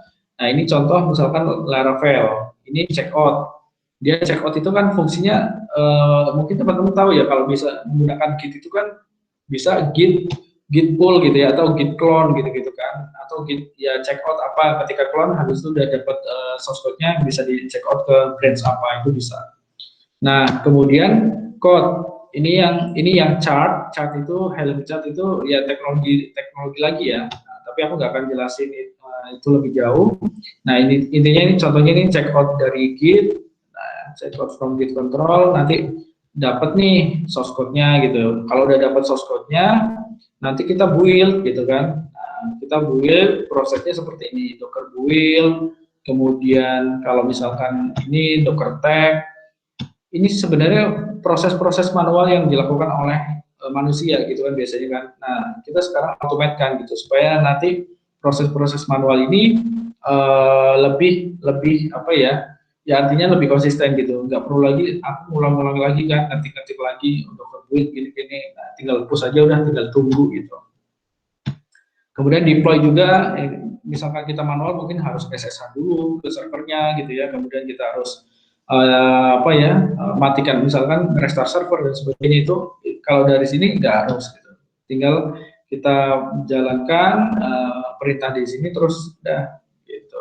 Notifikasi juga gitu, begitu selesai deploy nanti ini udah selesai nih, di notifikasi manual, Mas udah selesai dan gitu. Nggak perlu kayak gitu, nanti si Jenkins ini bisa memberikan notifikasi lagi gitu. Nah, ini contoh dari CI/CD toolsnya, bisa menggunakan Jenkins. Ada juga ya banyak ya CI/CD tools itu bisa menggunakan GitLab juga. Nah, kalau misalkan teman-teman, gimana sih kalau misalkan menggunakan GitLab gitu ya, GitLab CI, misalkan ya, gitu, sample pipeline gitu ya. Nah, nanti kan teman-teman bisa melihat nih contohnya gitu, cara kerjanya gimana gitu kan. Nah, itu ya sebenarnya hanya dari cara berpikir kita aja sih. Nanti kan kita bisa mengamati ini kan, build job, test job, nanti scriptnya ini stage-nya, scriptnya ini gitu. Nanti kita bisa explore lebih jauh lagi terkait cara menggunakan GitLab CI ini sendiri gitu. Nah, banyak tools lain CI/CD ya, banyak tools lain. Cuman kalau misalkan nanti teman-teman masih bingung dengan script kayak gini, nah maka dari itu sekarang aku lagi ngembangin namanya tools integrasi.co. Oke. Integrasi.co. Nah, ini lagi dikembangkan in development. Kita mau ngembangin tools yang teman-teman tuh sebenarnya nggak perlu pusing mikir-mikir kayak gini nih, bikin pipeline seperti ini gitu ya. Ya mungkin bagi sebagian orang rumit ya, karena kan banyak hal yang ini kan harus disetting gitu ya. Nah, maka dari itu ini akan salah satu jadi pipeline yang mungkin paling mudah gitu ya. Kita nggak perlu bikin kayak gitu, tinggal klik integrasi ya, maksudnya diintegrasikan dikaitkan dengan repository teman-teman, habis itu tinggal di run, itu udah otomatis gitu. Atau setting apalah ya namanya apa gitu, nanti habis itu di run. Nah, itu on development. Cuman konsepnya sebenarnya mirip dengan scripted seperti ini. Seperti itu. Oke, mungkin udah ini ya menjawab ya.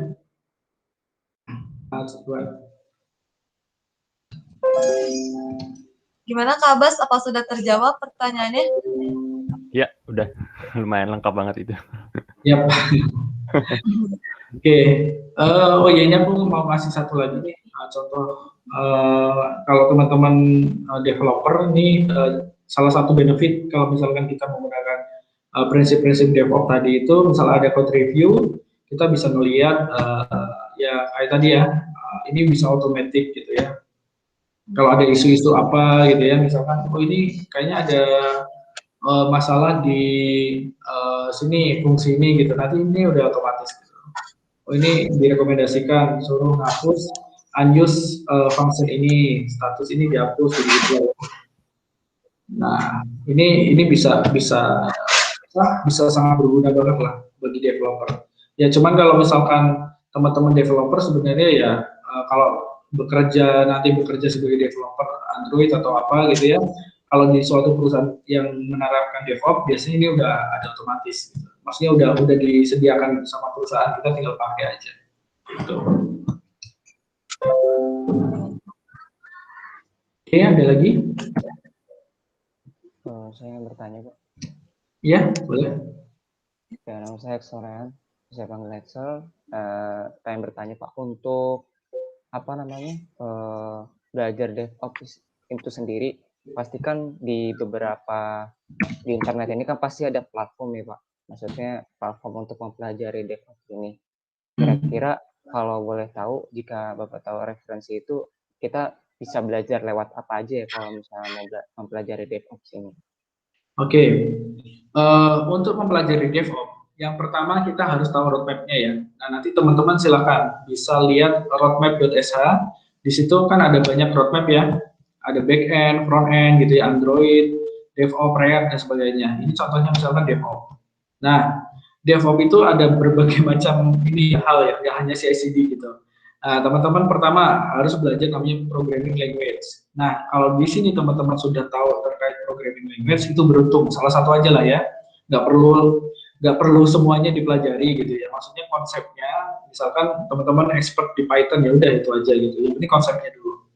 Nah, ini kalau udah bisa, nanti ada understand different OS concept, yaitu tentang proses manajemen, tree concurrency, socket, dan sebagainya. Nah, teman-teman kalau mau belajar yang mirip terkait OS konsep, Linux, itu sebenarnya banyak sih. Linux Foundation itu juga ada. Linux Fundamental by EDX lah ya, di EDX juga ada nih. Learn Linux online course. Nah, ini contoh aja, tapi kan banyak referensi lain ya. Cara misalkan di sini kan OS-nya ya, OS ini sebenarnya nggak hanya Linux, bisa juga Windows, tapi lebih ke topik-topiknya gitu ya. Ya kalau hal-hal kayak gini mungkin bisa dipelajari sambil jalan sih menurutku kayak gini. Nah, ini operating sistemnya ya tadi ya, managing server bisa menggunakan Linux, bisa menggunakan Windows, tapi umumnya Linux gitu. Nah, Linux itu nanti teman-teman bisa misalkan pakai Ubuntu gitu ya.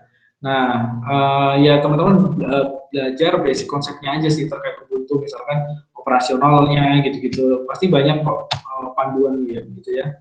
Misalkan buku Ubuntu server misalkan. Aku juga ada sih buku Ubuntu server. Ini nih. Coba teman-teman cek aja buku Ubuntu server ini, kayaknya ke tempat ini. Ini bukuku, itu open kok ke seluruhnya. Ini bukuku, nanti teman-teman bisa lihat di sini.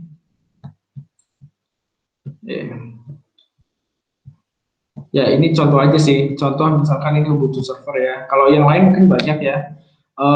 Ya artinya topiknya itu nggak harus buku Ubuntu server, bisa juga teman-teman tinggal mempelajari Ubuntu Command gitu ya, command line gitu. Nanti kan ya hanya dengan melihat seperti ini operasional dasar minimal tahu dulu gitu ya. Terusan network security protokol, nah ini konsep-konsepnya perlu mengetahui juga. Terusan proxy gitu-gitu ya, web server. Nah ini minimal tahu engine A gitu konsepnya ya, bukan harus menguasai semua, tapi konsepnya aja gitu. Nah kemudian baru nanti belajar learning infrastructure as code, bisa belajar Docker, bisa belajar Ansible, Kubernetes gitu ya, Terraform gitu-gitu. Nah kursus-kursus itu juga kan banyak ya, di Udemy juga ada, atau yang gratis juga banyak. Tinggal teman-teman coba teman-teman, aku nggak bisa menyarankan satu resource saja, karena gaya belajar teman-teman kan mungkin bisa beda-beda ya gitu ya. Ada yang suka video, ada yang hanya suka dokumentasi gitu, itu dan lain-lain gitu. Nah ini learn some CI/CD tool itu juga bisa belajar dari dokumentasi resmi, ya bisa juga nanti ikut kursus gitu. Kursus yang online seperti ini kan banyaknya. Nah, biasanya ada nih learn DevOps, CI/CD, Jenkins gitu. Ada juga mungkin kalau yang menyediakan paket paket DevOps gitu ya, kebetulan di WeShare ini sedang mengembangkan kurikulum DevOps Academy gitu ya. Ini DevOps Academy, cuman ya ini rata-rata kalau di WeShare itu biasanya gratis gitu ya, buat kita sharing-sharing terkait DevOps ataupun yang lain ya. Ini ada Research Academy, Android Academy, Digital Academy dan lain-lain. Nah, tapi ini kayaknya belum selesai semua. Jadi ya kalau ini belajar bareng kalau di sini. Kalau ini konsepnya belajar bareng. Tapi kalau teman-teman ingin yang lebih apa ya, lebih detail gitu-gitu nanti ini misalkan Udemy ataupun Coursera dan sebagainya itu bisa jadi rujukan. Intinya banyak jalan menuju Roma ya, kayak gitu ya. Nggak harus berpatok ke satu referensi. Terusan learn how to monitor software itu juga teman-teman bisa pelajari itu. Sebenarnya di sini apa ya yang aku tekankan bukan di mana referensinya, apa referensinya, maksudnya kayak list referensinya, tapi teman-teman apa ya punya rasa ingin tahu gitu ya, itu yang butuh banget malahan. Kita membangun confidence, kita membangun apa ya tadi ya percaya diri, kemudian kita membangun rasa ingin tahu, itu diperlukan banget daripada hanya mengenroll course gitu. Kalau mengenroll course itu gampang, tapi menjalaninya sulit gitu. Tapi kalau kita dengan rasa ingin tahu, kita nggak perlu misalkan kursus online gitu ya, tapi kita bisa belajar langsung misalkan by doing gitu ya, langsung googling banyak lah, misalkan cara menginstal, how to install Jenkins gitu. Nah, di sini kan udah banyak referensi gitu. Ya, kita bisa ikuti referensi yang ini atau yang lain gitu. Nah, habis keinstall misalkan ya, nanti kan banyak problem dan sebagainya, teman-teman bisa googling lagi, misal how to configure pipeline gitu. Nah, teman-teman bisa ngeliatin ya tutorial-tutorial yang ada, kan banyak banget di Google, makanya aku nggak bisa spesifik rekomendasiin pakai apa gitu. Yang penting teman-teman tahu roadmap-nya gitu.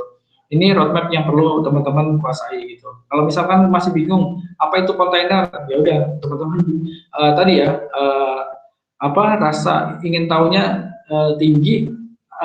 Aku yakin teman-teman itu punya cara yang beda-beda gitu untuk mencari tahu apa sih itu kontainer gitu. Ketika teman-teman butuh kursus, maka ya teman-teman akan dengan sendirinya mau untuk misalkan enroll course gitu. Nah, itu udah harusnya sifat alamiah gitu. Oke, maaf Mas, tadi sebelumnya tadi ada teman-teman kita yang baru join juga. Tadi berarti untuk memulai DevOps awal itu kita harus mengunjungi web apa Mas tadi? Oke, kalau teman-teman ingin tahu yang tadi ya terkait roadmap DevOps, ini nih bisa kunjungi roadmap.sh, kayaknya tadi udah diketik di sini. Nih, berarti bisa langsung roadmap.sh, terus nanti di sini bisa cek yang DevOps. Ini juga ada front end nih, front end. Kemudian ini roadmapnya ya.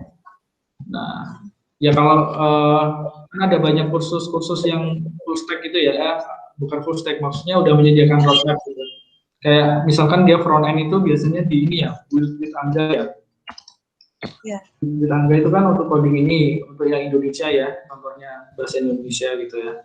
Nah ini dia bisa pilih roadmap gitu-gitu kan. Nah itu contoh aja, tapi kan banyak juga.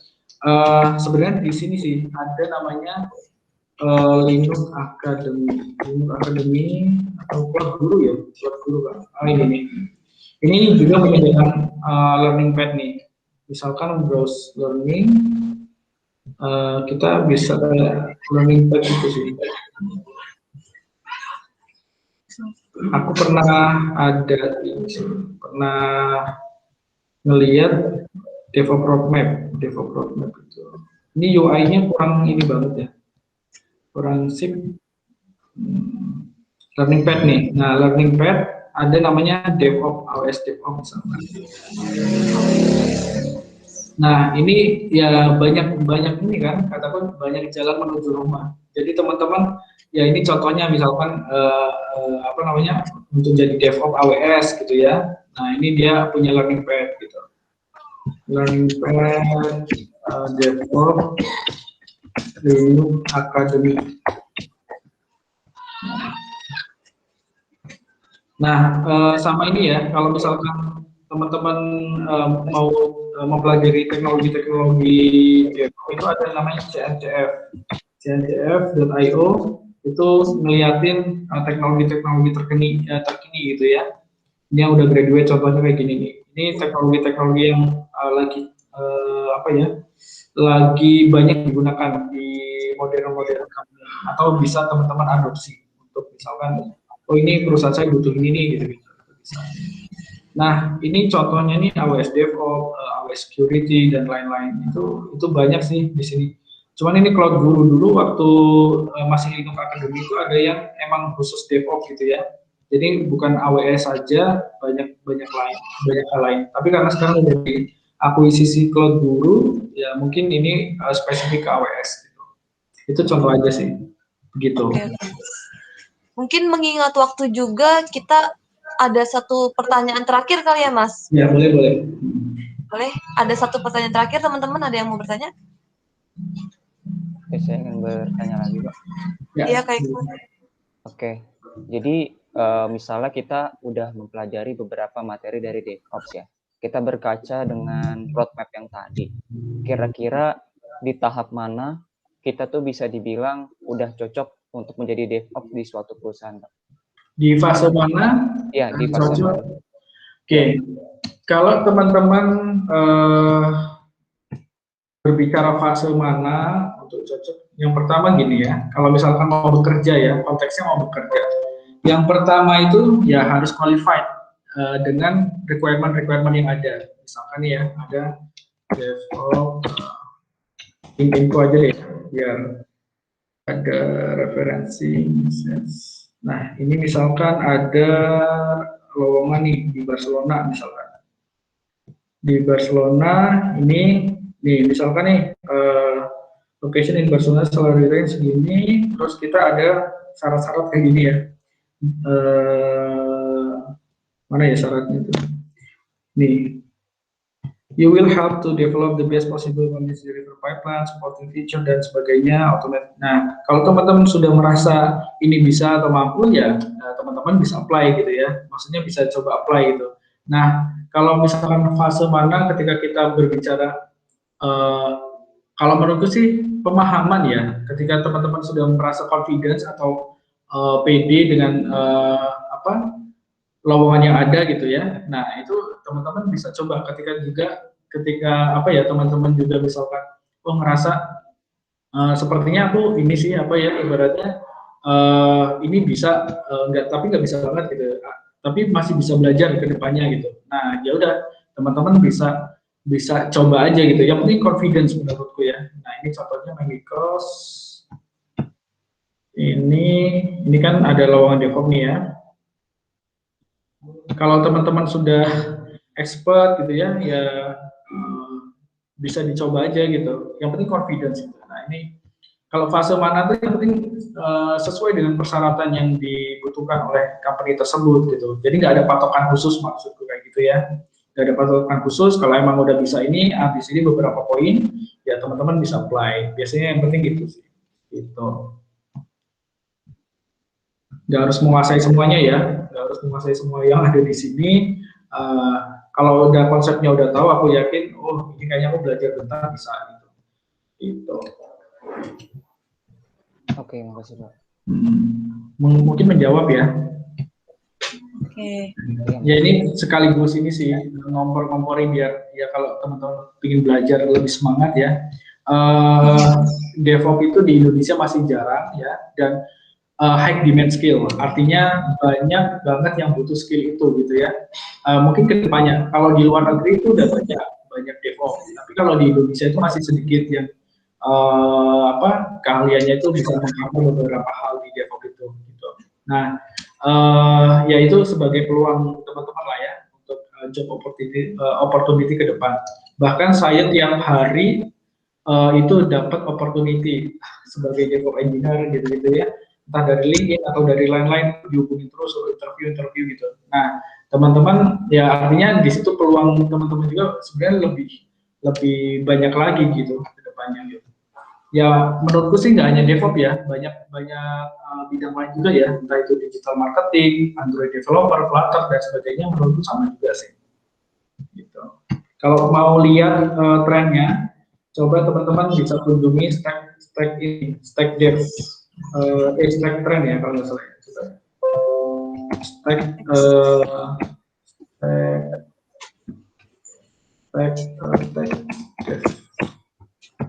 Trend. Stack Trend Dev. Nah ini kalau ingin ngelihat seberapa populer teman-teman ingin menguasai apa, misalkan menguasai tools apa ya, Kubernetes. Nah ini ada kita yang bisa melihat Kubernetes, Docker, oh ini trennya seperti ini, job opportunity-nya sekian gitu ya, dan seterusnya. Nah JavaScript dan lain-lain, Amazon segini, Docker segini gitu. Nah itu contoh aja sih. Nanti misalkan ini juga nih Java trennya seperti apa. Nah itu bisa jadi referensi teman-teman. Siap. Mungkin udah di penghujung acara kita kali ini. Terima kasih banyak ya Mas Andri atas pemaparan materinya yang sangat menarik dan bisa menambah knowledge kita juga. Aku mungkin mau ngasih kesimpulan sedikit. Di zaman sekarang ini kan memang era digital tuh benar-benar sangat besar kan ya, dan tentunya kita sebagai development juga menginginkan produksi yang lebih cepat, efektif, efisien seperti yang tadi Mas Andri sampaikan, terutama dalam software development ini sendiri. Dan salah satunya menggunakan CI/CD, di mana kita juga jangan sampai menjadi pribadi yang menutup kemungkinan peluang, tetap jadikan tantangan sebagai peluang bagi kita, dan jadikan proses pembelajaran sebagai guru terbaik bagi kita semua. Dan satu lagi teman-teman, kita mau foto bareng dulu ya. Mungkin bisa oke, operator udah siap? Sudah. Oke, udah siap. Oke, bisa on cam ayo teman-teman.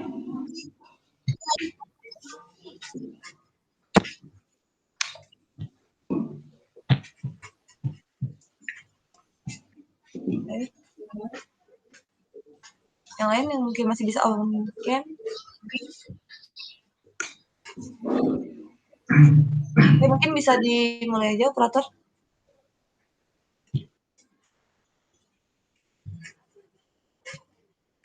Oke, saya Baba ya. 1, 2, 3. Ada yang baru on cam itu. Oke, kita ulang ya. Tadi.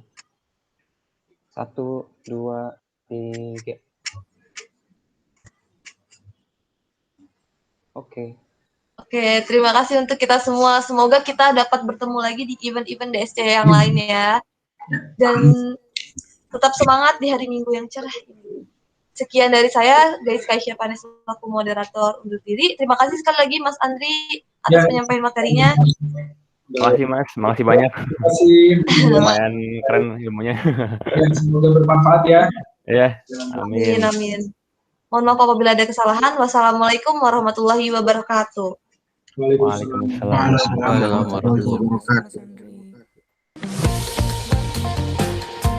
Developer Student Clubs train thousands of student developers globally and work with their communities to solve real-life problems. Google selects amazing students from across the globe once a year to be a Developer Student Club lead and start a club on their campus.